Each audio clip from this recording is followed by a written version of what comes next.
আমি ছোট কথাই বলবো আমার আমার জায়গা থেকে, কিন্তু হ্যাঁ আমি বিশ্বাস, থ্যাংক ইউ এটা বলার জন্য। আমার মনে হয় যে আপনি যেটা বলেছেন এটা আমাদের মনে রাখা উচিত যে নারীদের যখন হয়তো বা বন্যা হয়, সাইক্লোন হয়, সবচেয়ে বেশি ডিসপ্লেসমেন্ট নারীদেরই হয়। তারপরে আবার ডিসপ্লেসমেন্ট থেকে ফেরত আসা ওরকম ভাবে নারীদেরকে এটা আরো বেশিভাবে এফেক্ট করে।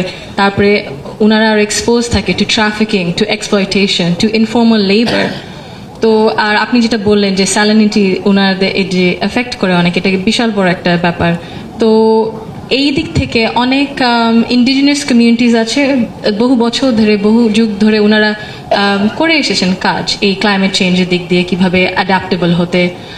নারীদেরকে আমার মনে হয় অত প্ল্যানিংয়েও ইনক্লুড করা হয় না, ক্লাইমেট চেঞ্জ পলিসিস কিভাবে প্ল্যানিং করা হবে, ডিজাস্টার প্ল্যানিংয়ে। তো অবশ্যই এটা আরো ইনক্লুশন, আমাদের ইনক্লুশন আরো প্রয়োজন, কারণ যদি ইনক্লুশন না থাকে in leadership positions, mid level, junior, সবগুলো পজিশনে, তাহলে আমরা ওনাদের দৃষ্টিটা পাবো না।